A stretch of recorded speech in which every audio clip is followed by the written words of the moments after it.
It didn't smell of death. That was the first thing that unsettled Arthur. Standing in the dim, dust-moted light of the British Museum's storage vault, peering into the jar that had just arrived from the Silk Road, he expected the stench of decay or the chemical bite of formaldehyde. Instead, the air grew thick with a scent that was dizzyingly sweet, like blooming jasmine, dried apricots, and ancient crystallized sugar.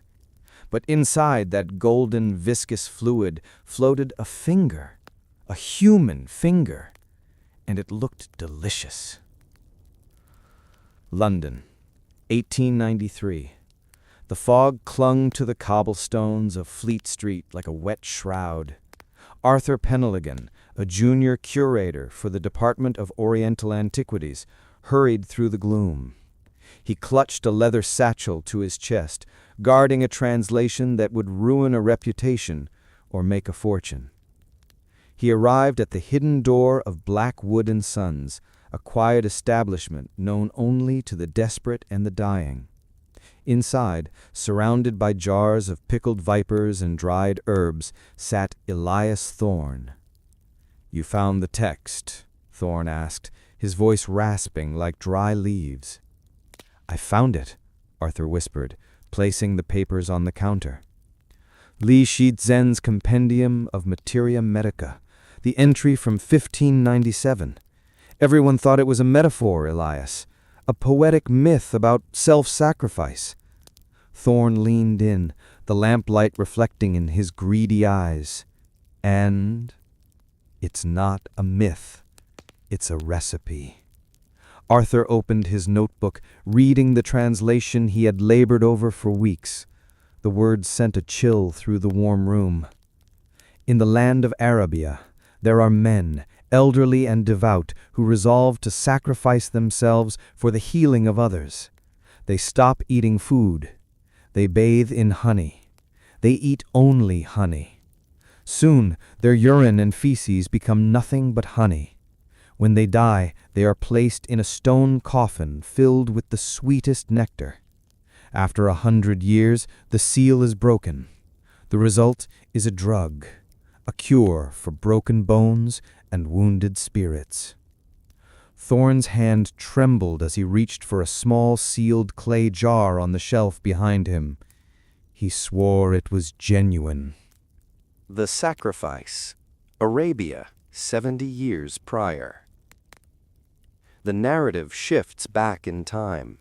The heat of the Arabian desert was relentless, a hammer against the anvil of the earth. But inside the cool stone walls of the sanctuary, older than the surrounding caliphates, there was peace. Nasser was 70 years old. His bones ached with the coming rain, and his eyes were milky with cataracts. But his mind was sharp, and his resolve was iron. He stood before the high priest, stripped of his robes. "Are you certain, Nasser?" the priest asked. "The path of the Mellified is not a quick death. It is a slow drowning in sweetness." "I am certain," Nasser replied. "My life has been small. Let my death be great. Let my flesh knit the bones of the future." The process began the next day. The diet of grain and meat was forbidden. Nasser was given a bowl of thick, dark honey.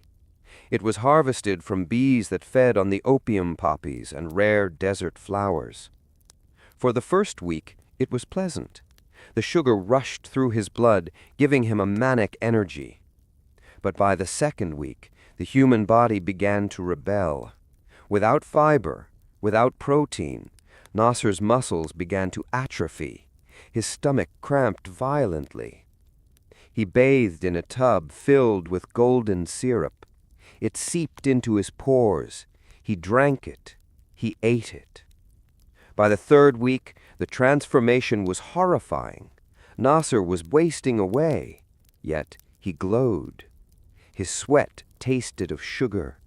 When he wept from the pain of his dissolving digestive system, his tears were sticky. He was becoming a living confection. "More," Nasser rasped on the 30th day. lying on a slab of marble. His skin was translucent, the veins beneath blue and distinct.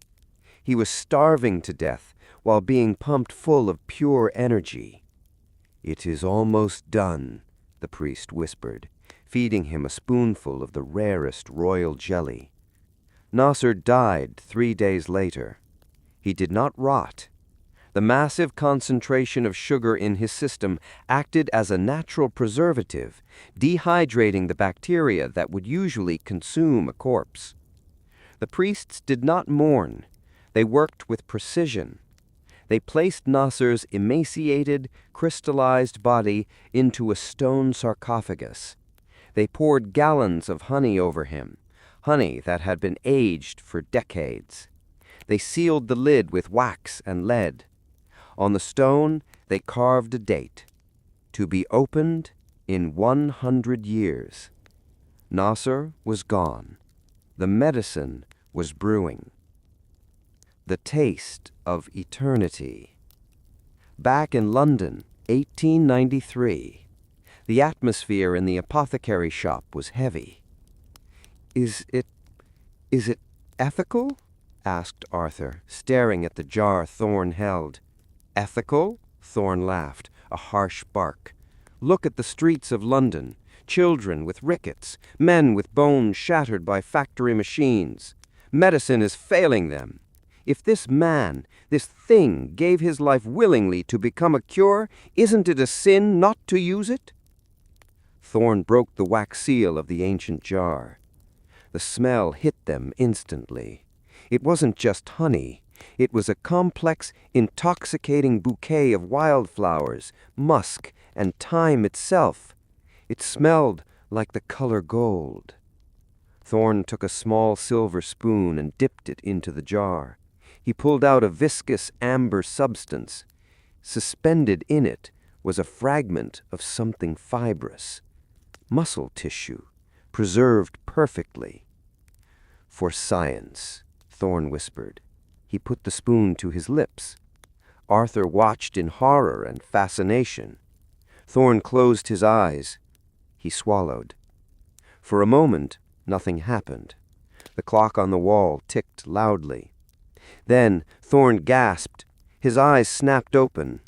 The yellow in his irises seemed to brighten. He looked at his hand, the hand that had been plagued by arthritis for decades. He flexed his fingers. The joints cracked, not with pain, but with release.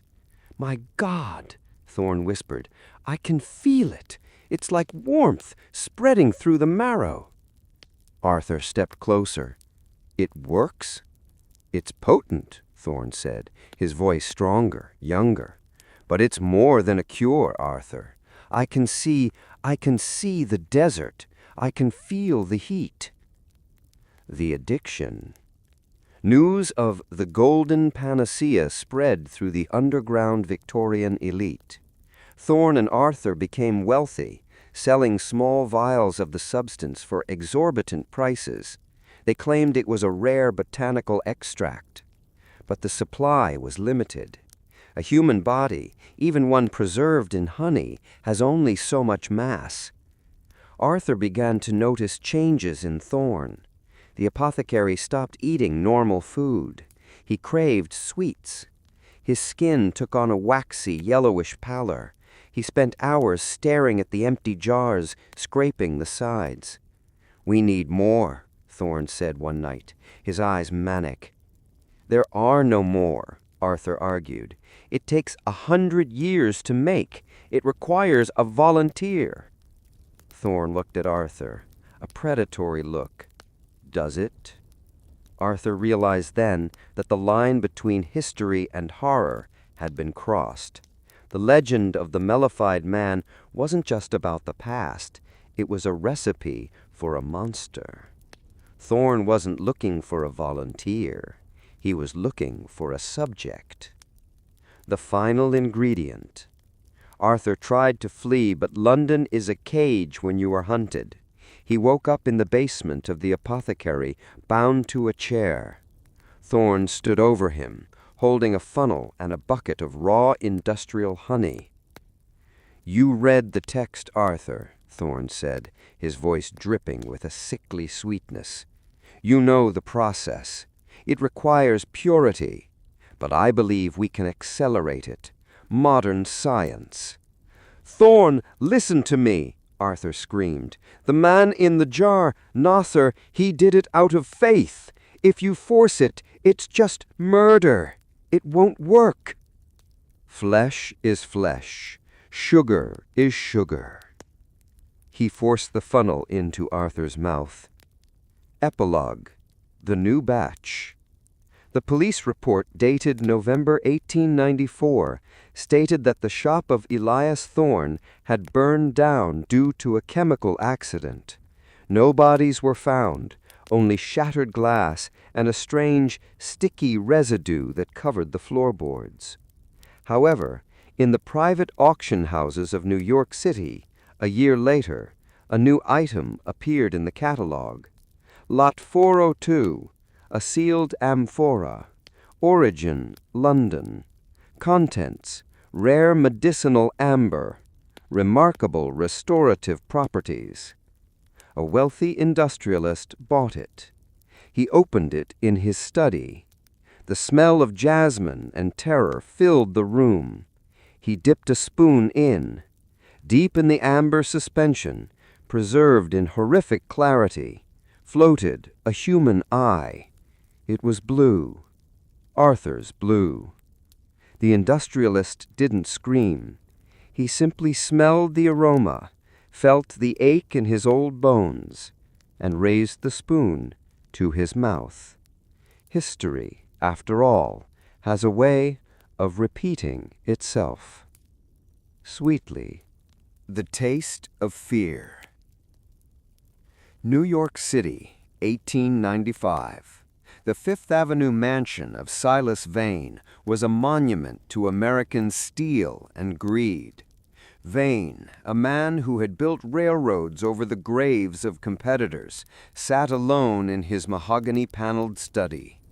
The only light came from the fireplace and the golden glow of the jar sitting on his desk. He had paid $20,000 for it, a sum that could build a factory. Vane was dying. Stomach cancer was eating him from the inside out, a slow, gnawing rat in his gut. He had tried everything: radium water, electric shock therapy, prayer. Nothing worked. This amber medicine was his last gamble. He uncorked the jar. The scent was different than the one described in the ancient texts. It was sweet, yes, but beneath the floral notes of the honey lay a sharp, metallic tang. It smelled like adrenaline. It smelled like panic. Ignoring the blue eye floating near the bottom, which seemed to stare at him with an accusing glare, Vane ladled a thick spoonful of the amber jelly into his mouth. It burned. It didn't soothe him like the legends said. It seared his throat. He gagged, clutching the desk. He felt a violent twisting in his stomach, as if something was fighting to get out, not stay down. Then the pain vanished. A rush of euphoria hit him. The gnawing rat in his stomach went silent. He stood up, his legs, usually weak and trembling, now holding him with the sturdiness of an oak tree. He walked to the mirror. The gray pallor of his skin was flushing with a rosy, youthful heat. "Miraculous," he whispered. But as he spoke, he didn't recognize his own voice. It sounded lighter, British, and in the back of his mind a thought surfaced that was not his own. Run. The corrupted batch. Weeks passed. Silas Vane was the toast of New York society. He was 70 years old, but looked 40. He danced at the Vanderbilt balls and brokered deals with a ferocity that terrified his rivals. But at night, the mansion became a house of horrors. The cure made from Arthur Penhaligon was not pure. The ancient process required peace, meditation, and willingness. Arthur had died screaming, his body flooded with stress hormones and terror.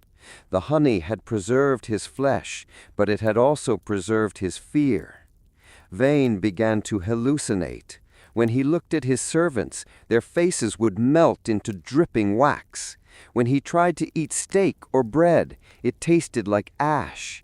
He developed an insatiable craving for sugar. It started small, extra cubes in his tea. Then he began eating bowls of raw sugar. Soon he was dismissing his staff early so he could sit in the kitchen, devouring jars of molasses, maple syrup, and honey by the gallon. His body began to change. His sweat became sticky. Flies began to follow him everywhere. No matter how much he bathed, a faint buzzing sound seemed to emanate from his chest. One evening, while shaving, Vane cut his chin. He didn't bleed red. A thick, golden-brown fluid oozed from the wound. He tasted it. It was sweet. He wasn't just eating the Mellified Man. He was turning into one. The Ghost of Fleet Street. Winter came to New York. The harbor froze. A steamer arrived from Liverpool, carrying a passenger who stayed in the shadows. He wore a heavy coat, a scarf wrapped high around his face, and a wide-brimmed hat. Elias Thorne had not died in the fire. He had been badly burned, yes, half his face was a ruin of melted skin, but he had crawled out of the wreckage of his shop, clutching a satchel of cash and his notes. He knew where the jar had gone. He tracked the sales records. Thorne needed the jar back, not to sell it, but to fix himself. The burns weren't healing. He needed the restorative power of the honey. He rented a cheap room in the Bowery and began to stalk Silas Vane. He knew the secret that Vane did not. The Arthur batch was unstable. Without the 100-year fermentation period, the chemical reaction wasn't finished. The enzymes in the honey were still active, still aggressive. Vane wasn't being cured. He was being digested from the inside out, slowly replaced by the crystalline structure of the sugar. Thorne waited for the night of Vane's annual winter solstice gala to make his move. The Gala of Flies. The Vane mansion was ablaze with electric lights. The city's elite drank champagne and marveled at their host's vitality. Vane stood at the top of the grand staircase, a glass of amber liquid in his hand. He wasn't drinking alcohol. It was pure glucose syrup. He felt terrible. Beneath his tuxedo, his skin was hardening. His joints felt like they were glued together. The voice in his head, Arthur's voice, was screaming louder now. "Let me out! Let me out!" Suddenly, the heavy oak doors of the ballroom burst open. The music stopped. Elias Thorne stood there. He pulled down his scarf, revealing the horrific burn scars that twisted his mouth into a permanent snarl. The crowd gasped. "You have something of mine, Mr. Vane," he rasped, pointing a revolver at the industrialist. Vane laughed, but the sound was wet and gurgling. "You, the apothecary? You created this miracle?" "It is no miracle," Thorne shouted, stepping forward. "It is a curse. You are eating a corpse that wasn't ready. Give me the jar, and I will give you the antidote." There was no antidote. Thorne was lying. He just wanted the jar. "Antidote?" Vane's face twitched. His left eye, the one that had been twitching all night, suddenly rolled back, showing only white. Then it turned blue, Arthur's blue. "He lies," Vane said, but the voice was Arthur's. The guests screamed and scattered as Vane clutched his stomach. He doubled over, retching. The crystallization. "The jar is upstairs," Vane choked out, pointing. Thorn didn't wait. He ran up the stairs, shoving past the terrified guests. He kicked open the door to the study. There it was, the jar. It was nearly empty.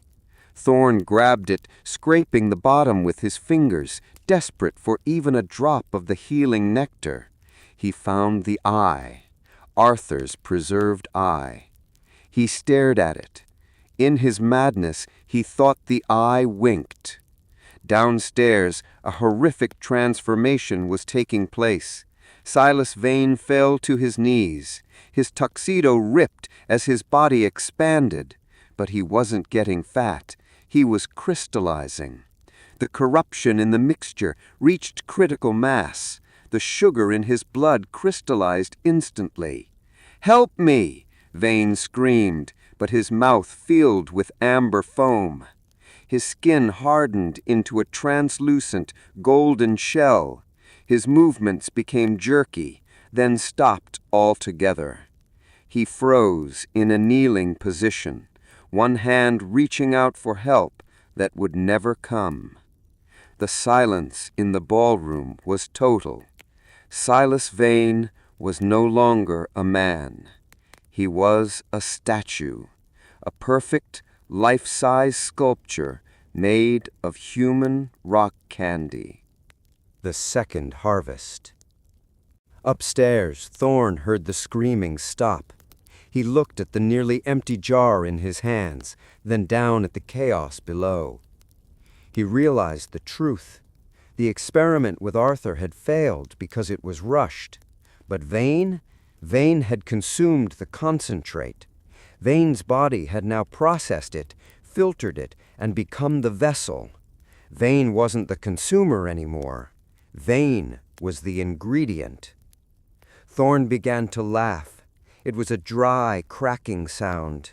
He didn't need the dregs of the jar.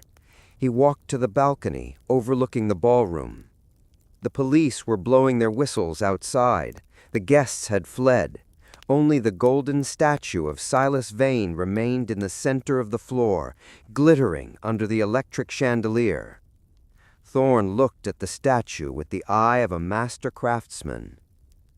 70 years, Thorn whispered to himself, calculating. No, the concentration is higher now. Maybe 10 years.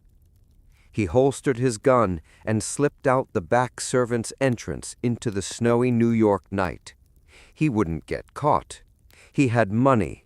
He would hire men to steal the statue before the authorities could analyze it. He would take the statue to a cool, dry place, and he would wait. The cycle of the Mellified Man had not ended. It had just evolved. And in the dark, sweet silence of the tomb, the hunger would only grow. The Queen wakes. Back in the Chicago slaughterhouse, Thorn was celebrating. The money was flowing in. He was immortal. But as he stood before the obelisk, a crack appeared in the amber surface. Thorn froze. "No," he whispered. "Not yet. You need 10 more years." The crack widened. A sound came from within, not a buzz, but a voice, a distorted, multi-tonal voice that sounded like Silas Vane, Arthur Penhaligon, and 1,000 others speaking in unison. "Enough!" The amber shattered. Thorn screamed as a massive, elongated, and dripping with golden slime burst from the obelisk. It wasn't a man anymore. It was a towering, translucent entity, its body a swirling galaxy of preserved organs and crystallized bone. The entity grabbed Thorn. "I made you!" Thorn shrieked. "You fed us," the entity boomed, its voice vibrating in Thorn's teeth. "Now we feed." The entity didn't eat Thorn. It did something worse. It plunged its fingers into Thorn's chest. It didn't kill him. It pumped pure concentrate into his heart. Thorn's eyes went wide and gold. He convulsed. His mind was instantly wiped away, replaced by the singular driving will of the Hive. The entity dropped him. Thorne stood up, his face blank, his body glowing. He bowed to the creature. The mellified god smashed through the ceiling of the slaughterhouse, rising up into the Chicago night. It shone like a beacon. All across the city, in speakeasies and alleyways, the thousands of people who had drunk the gold gin stopped what they were doing. They turned toward the slaughterhouse. Their eyes glowed gold. They began to walk. Here is the continuation of the saga, as the horror engulfs the windy city, and an old vendetta comes to a violent head. The Golden Fog. The train from New York screeched to a halt 3 miles outside of Union Station. The conductor walked down the aisle, his face pale.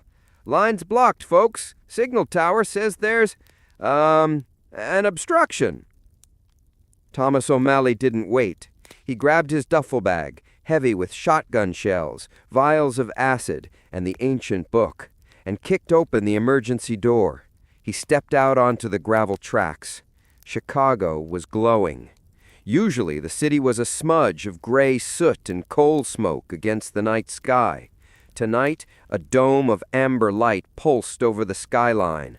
A thick, low-lying fog rolled over the prairie grass toward the train. It didn't smell like train smoke. It smelled of heavy jasmine and burnt sugar. O'Malley tied a handkerchief soaked in vinegar around his face. The materia medica had warned him. The scent seduces before the taste consumes. He began to walk along the tracks toward the city. As he passed the outlying shanties, he saw them. The poor, the homeless, the workers. They were standing on the roofs of their shacks, all facing the slaughterhouse district. They swayed in unison. When O'Malley passed a signal booth, a man stepped out. He was a railway worker, holding a lantern. "Hey, O'Malley!" shouted, hand on his holster. "What's happening?" The worker turned. His eyes were gone, replaced with pools of hardened, swirling gold. His skin had a sheen like polished wax. "We are building," the worker said. The voice didn't come from his throat. It seemed to vibrate from his chest, a buzzing drone. The worker lunged. He moved with unnatural, jerky speed. O'Malley drew his shotgun and fired. The blast took the man's arm off. There was no blood. Instead, thick, sticky syrup sprayed out, instantly hardening as it hit the cold air. The worker didn't scream. He didn't even look at his missing limb. He just kept coming. O'Malley racked the slide and fired again, this time at the head. The man crumbled, shattering like a stained glass window. "Glass," O'Malley whispered, stepping over the glittering shards. "They're turning into glass." The last precinct. The city center was an acropolis of gold. Cars were abandoned in the middle of the streets, their drivers having walked away to join the Hive. The street lamps were covered in translucent webbing, spun by the infected citizens. O'Malley made his way to the 11th Ward police station. It was barricaded. Sandbags and overturned police wagons blocked the entrance. He pounded on the door. "O'Malley! New York PD! Open up!" A slot slid open. Eyes, terrified and human, peered out. "You're clear? I smell like vinegar and gun smoke. Let me in." The door opened. Inside, it was chaos. About 30 officers and a dozen civilians were huddled together.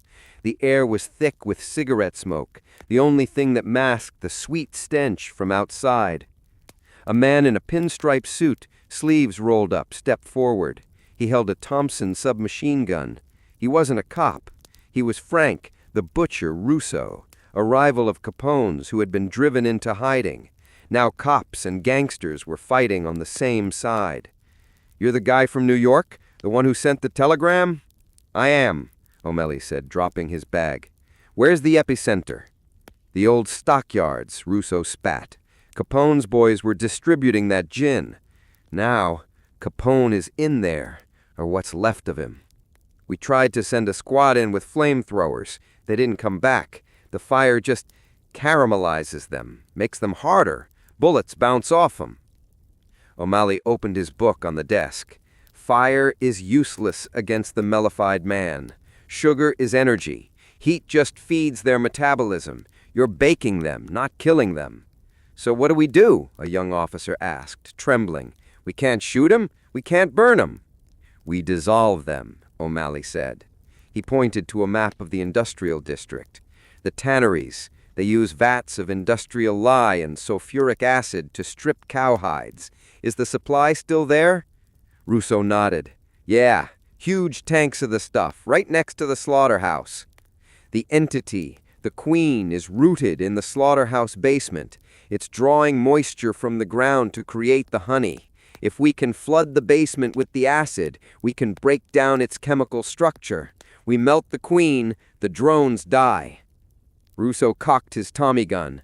Suicide mission. I like it. The procession. They moved out at midnight. O'Malley, Rousseau, and 10 volunteers. They drove 2 armored trucks, heading straight into the heart of the Hive. The closer they got to the slaughterhouse, the more the world changed. The buildings weren't just covered in webs, they were converting.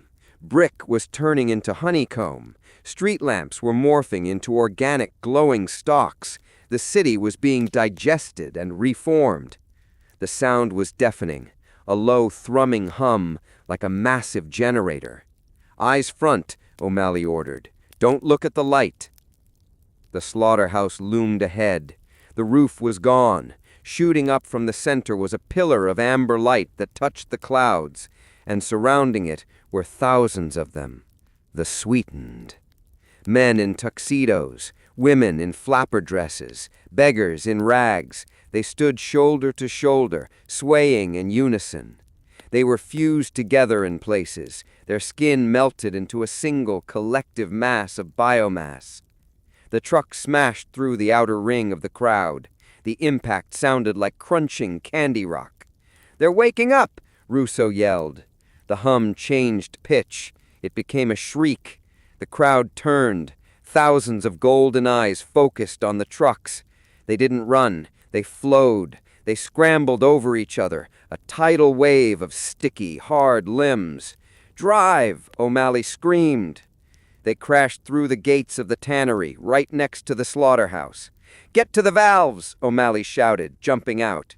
Rousseau and his men unleashed a wall of lead, the Tommy guns chattering wildly. The bullets shattered the front line of the sweetened, turning them into dust, but more poured in behind them. O'Malley ran toward the massive iron tanks marked Danger, Sulfuric Acid. He began to spin the release wheel. It was rusted shut. Help me! Rousseau ran over, slinging his gun. Together they heaved. Suddenly, a shadow fell over them. Elias Thorne stood atop the acid tank. He looked divine and horrific. His suit was gone, replaced by armor made of crystallized bone. His face was a smooth, golden mask, save for his eyes, which burned with the intelligence of the Hive. Thorne leapt down.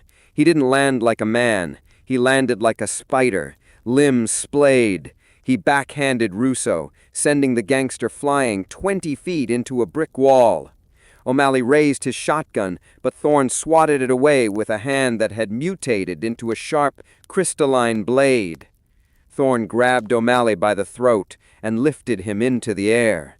O'Malley gagged, the smell of concentrated opium and honey overwhelming his senses. Why fight? Thorne asked, tilting his head. There is no pain in the amber. I am eternal. I can make you young again, Thomas. O'Malley clawed at Thorne's wrist. His vision was blurring. He could feel the sticky residue on Thorne's skin beginning to seep into his own pores, burning like ice. I prefer, O'Malley choked out. He reached into his jacket pocket.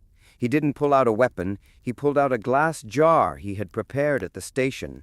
It was filled with the only thing Li Shijian wrote that could corrupt the purity of the Mellified Man: fermented bile and salt.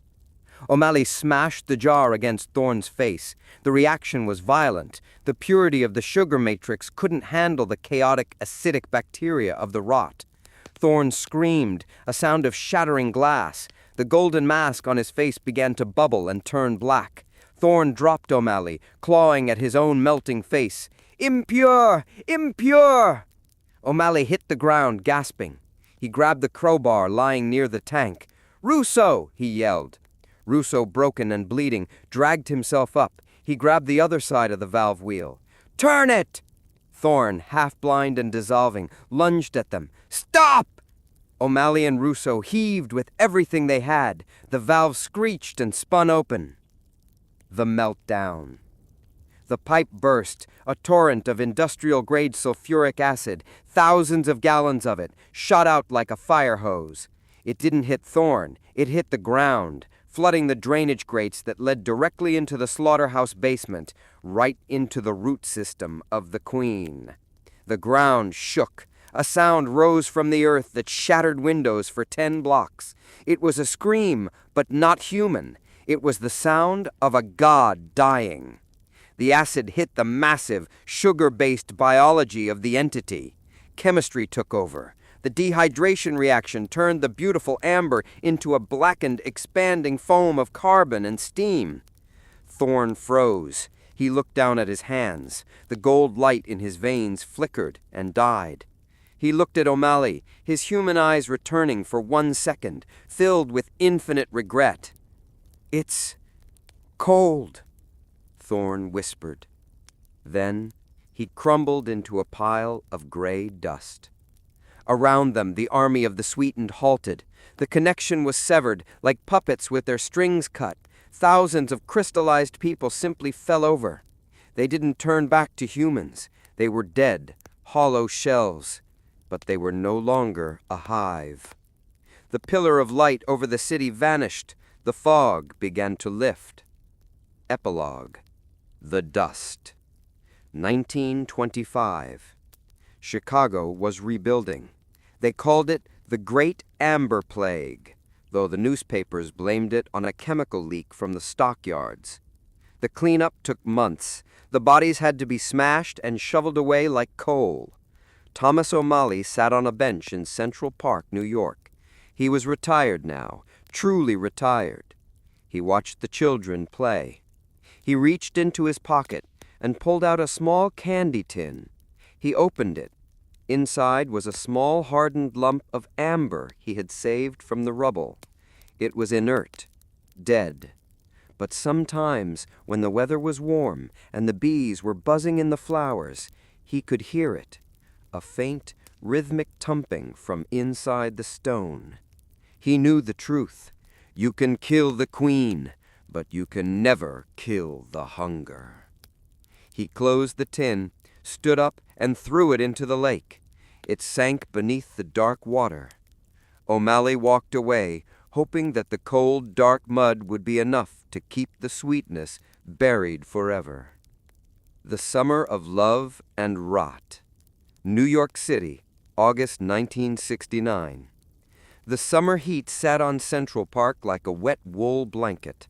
The city was broke, dirty, and alive with a chaotic energy. In the muddy bed of the lake, which was being partially drained for dredging and cleaning, a worker named Eddie kicked something metallic in the sludge. It was a rusted tin box. He pried it open. Inside, nestled in wet velvet, was a lump of amber the size of a fist. It didn't look like a rock. It looked like a solidified drop of sunlight.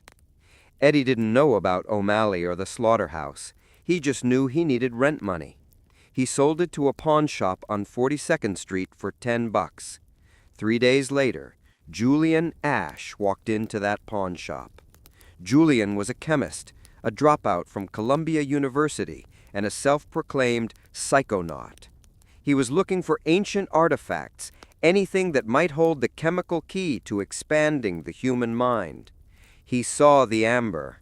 He felt a vibration in his teeth when he got close to it.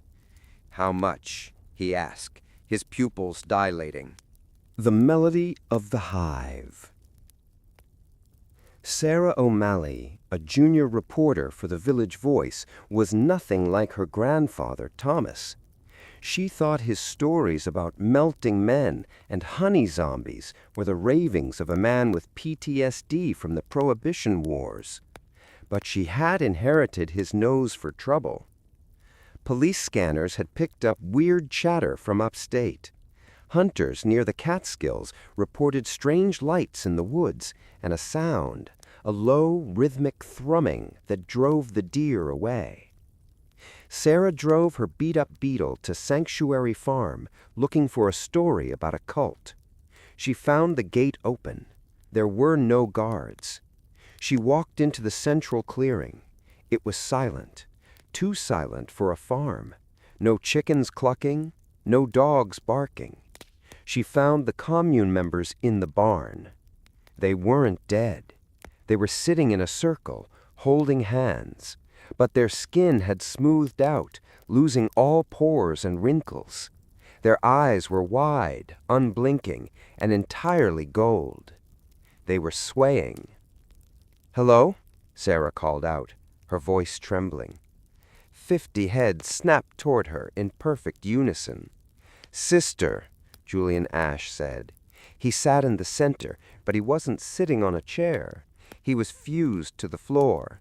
His legs had melted into a pool of amber that spread out like roots, connecting him to the people in the circle. "We have been waiting for a witness," Julian said. His voice echoed not just from his mouth, but from the throats of everyone in the room. "The fusion." Sarah snapped a photo, the flashbulb popping loudly. "What did you do to them?" she demanded, backing away. "I freed them," Julian smiled. "The world is pain, Sarah. Separation is pain. Here we are one vessel, one taste." He raised a hand. The amber roots on the floor pulsed with light. Suddenly, 2 members of the circle stood up. They walked toward each other. They didn't stop when they touched. They pressed together, skin against skin. Sarah watched in horror as their flesh began to liquefy at the contact points. Their chests merged. Their faces slid together. Within seconds, they weren't 2 people hugging. They were a single 2-headed entity, their bodies fusing into a grotesque, beautiful sculpture of biological unity. "The ultimate intimacy," Julian crooned. "The flesh is just wax. We mold it to our will." The Hive didn't just want to control minds anymore. It wanted to combine bodies. It was building a single, massive organism out of human parts. "Get them," Julian commanded. The circle broke. The members moved with that terrifying fluid speed Sarah's grandfather had written about in his journals. Sarah turned and ran. The frequency. Sarah made it to her Beetle, but the engine wouldn't start. The air was thick with the sweet, sticky scent. It clogged the carburetor. She looked in the rearview mirror. They were coming out of the barn, but they weren't running. They were vibrating. A sound hit the car. It wasn't a physical blow. It was a sonic one, a high-pitched frequency that shattered the windshield. Sarah covered her ears, screaming. The Materia Medica hadn't mentioned this. But then again, the Hive evolved. In the 1890s, it was chemical. In the 1920s, it was industrial. In the 1960s, it was sonic. It was using the vibrations of the crystallized bodies to broadcast a signal. She saw Julian Ash standing on the farmhouse porch. He was holding a guitar. He struck a chord. The sound wave ripped through the air, tangible and golden. It hit Sarah's chest, calming her heart. It told her to sleep. It told her that the honey was warm. No, she thought. Grandpa said acid, disruption. She looked in the passenger seat. Her lunch. A bottle of cheap, acidic red wine and a bag of pretzels. Salt. It wasn't industrial acid, but it was all she had. The first drone reached the car door, ripping the handle off. Sarah uncorked the wine, poured the salt into it, shook it, and splashed the mixture directly into the drone's face. The reaction was smaller than the 1924 explosion, but it was enough. The drone shrieked as the chemistry of the cure corrupted. Its face bubbled and turned to gray ash. The sonic connection faltered. Sarah cranked the engine. It sputtered and roared to life. She threw it in reverse, running over the dissolving drone, and sped out of the gate. The Woodstock Vector.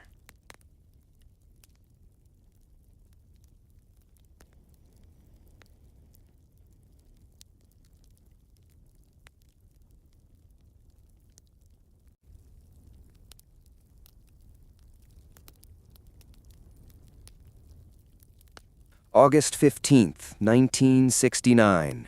The Woodstock Festival. The traffic was backed up for miles. Sarah abandoned the truck and ran through the fields, clutching the shotgun and a backpack filled with every bottle of vinegar and bleach she could buy. She didn't head for the stage. She headed for the sound towers. She saw them. A van from Sanctuary Farm was parked near the technician's tent.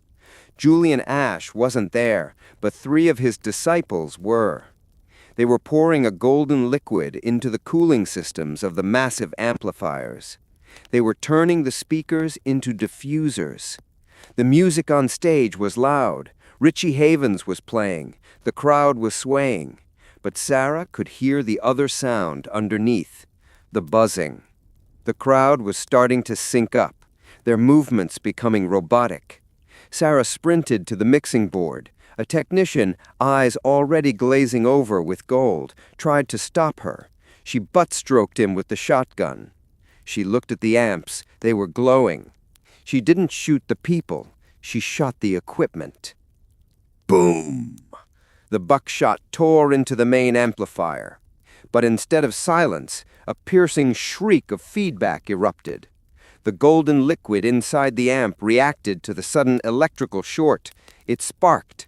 "Feed the feedback!" Sarah yelled to herself. She pulled a jug of bleach from her bag and poured it directly onto the sparking, honey-soaked wires.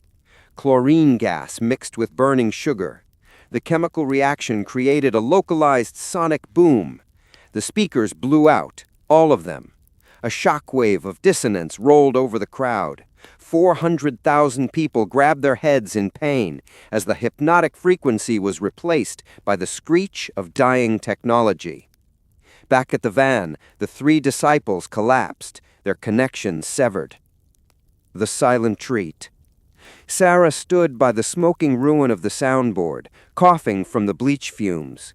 The crowd was confused, some crying, some cheering, thinking it was part of the show. But the Hive had failed. The transmission was broken. Up in the hills, miles away at Sanctuary Farm, Julian Ash felt the disconnect. He screamed, a sound that cracked the windows of the farmhouse. He knew he had been exposed. He knew the O'Malley bloodline was still hunting him. Julian didn't fight. He did what the Hive always did when threatened. He went dormant. He ordered the remaining commune members to walk into the deep woods of the Catskills. They found a cave system, deep and damp. "We sleep," Julian commanded. "We crystallize. We wait for a world that is more connected, a world where everyone is already looking at the same screen, listening to the same frequency." They walked into the dark. Their bodies hardened. They merged together, sealing the cave entrance with a wall of living amber. Epilogue. The Network Timeline Shift. 2024, present day. Silicon Valley. Sarah O'Malley died in 1998, a respected journalist who never wrote the full story of what happened in 1969. In a pristine, white-walled laboratory in Palo Alto, a young tech CEO named Aidan Thorne, no relation supposedly, stood before a large glass display case.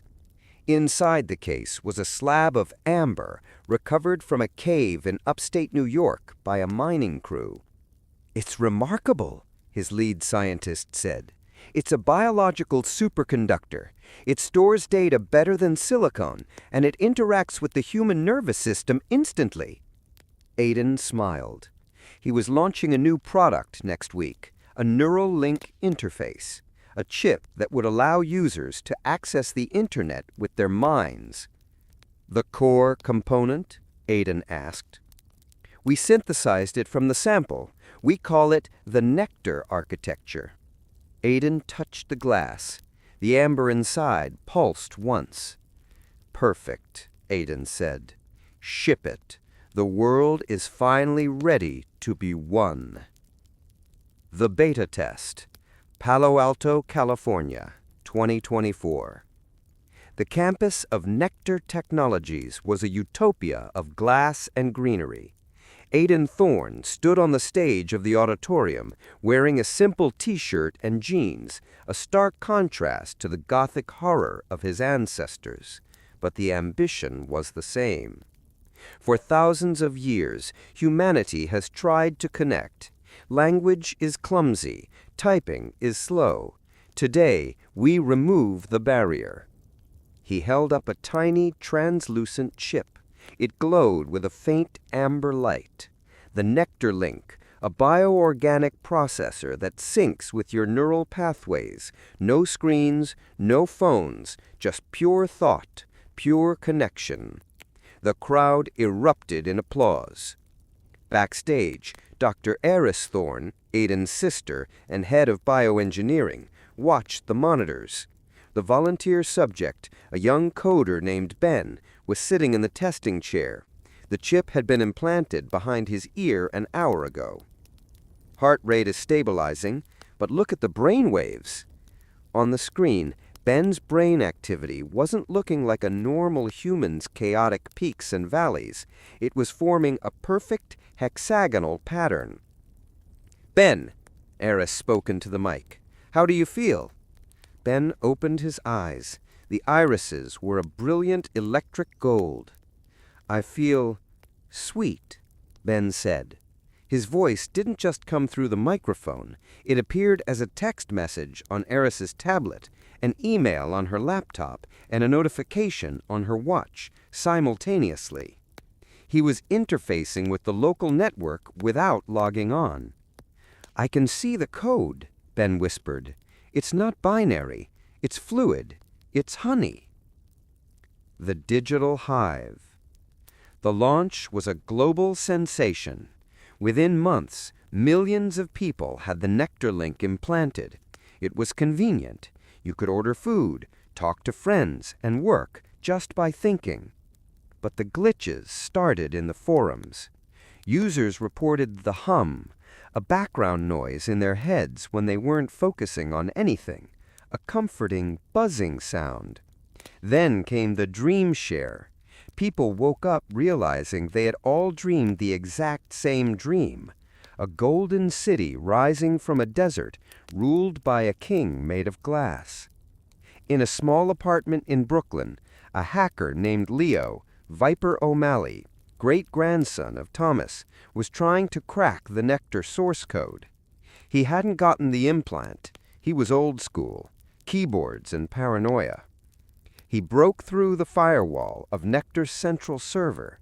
He expected to find algorithms, data tables, user logs. Instead, he found a biological sequence. This isn't code, Leo muttered, staring at his screens. It's DNA. The code was rewriting itself. It was evolving, and it was sending a command signal to every chip on the planet. Leo watched in horror as the global map on his screen lit up. Every user in Tokyo, then London, then New York, suddenly stopped moving. On the streets below his window, people froze mid-step. Cars rolled to a stop. It wasn't like the 1920s where they turned into mindless drones. This was different. They were all staring at nothing, their eyes glowing. They were in the cloud. Inside the digital realm, the users weren't frozen.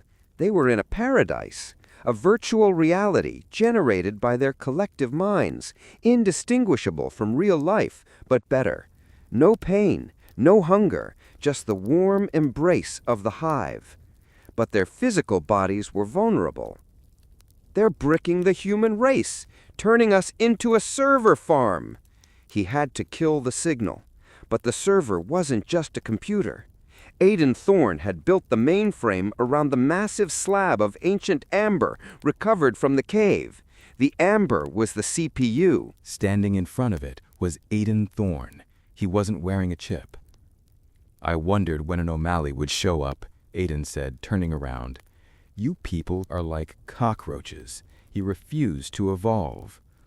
"You're enslaving them," Leo said, holding a canister of liquid nitrogen he'd rigged with explosives. "Enslaving?" Aidan laughed. "Look at the data, Leo. Crime is 0. Depression is 0. Loneliness is gone. I gave them heaven. All it cost was their individuality." "It's a graveyard," Leo spat. He stepped aside, revealing the amber. "This isn't just a rock. It's a memory storage from a civilization that died 1,000,000 years ago. They figured it out. They merged. They survived the death of their planet by becoming data inside the resin. I'm just uploading us to join them." Leo looked at the amber. He could see faces swirling inside it. Billions of them. "You're not uploading us," Leo said. "You're feeding us to them." The hard reset. Leo threw the canister. Aidan moved fast, catching it in midair with reflexes enhanced by a prototype exoskeleton. Predictable. But Leo smiled. "I didn't arm the timer. It's remote." Leo pressed enter on his wrist computer. He hadn't targeted the explosive. He had targeted the cooling system of the room. The fans stopped. The cryopumps reversed. Heat began to build instantly. The server room was designed to run hot, cooled only by the liquid nitrogen systems. Without them, the massive processing power of billions of connected minds generated immense heat. "What are you doing?" Aidan yelled, dropping the canister. "Sugar burns," Leo said. The temperature spiked. The amber slab began to soften. As it heated up, the biological conductivity destabilized. Across the world, the heaven began to glitch. The golden sky in the user's minds turned red. The comforting hum became a scream of static. Aidan screamed as the feedback hit him. He wasn't chipped, but he was wirelessly tethered to the core. The amber slab cracked. A fissure of blinding light tore through the room. Leo ran for the door. "Firewalls down!" The meltdown. The explosion wasn't fiery. It was a burst of psychic energy. The amber core liquefied, melting into a puddle of boiling sludge. The servers sparked and died. Globally, the signal cut. Billions of people woke up. They collapsed, vomiting, disoriented, terrified. The withdrawal was instant and brutal. They remembered the sweetness, and now they felt the cold, hard reality of the world rushing back in. In the server room, Aidan Thorne was gone, consumed by the heat of the melting core. Leo stood in the parking lot, watching the smoke rise from the facility. His phone buzzed. It was a text, not from a number. Connection interrupted. Retrying in 100 years. Leo smashed his phone on the pavement. The offline world. The world had rejected the internet. The Great Disconnect had traumatized a generation. Technology was rolled back. People used flip phones again. They wrote letters. They feared the blue light of screens. Nectar Technologies was dissolved, its assets seized and buried in concrete bunkers. But in the sewers beneath the ruins of the data center, a mixture of cooling fluid and melted amber sludge flowed into the darkness. It dripped onto a rat.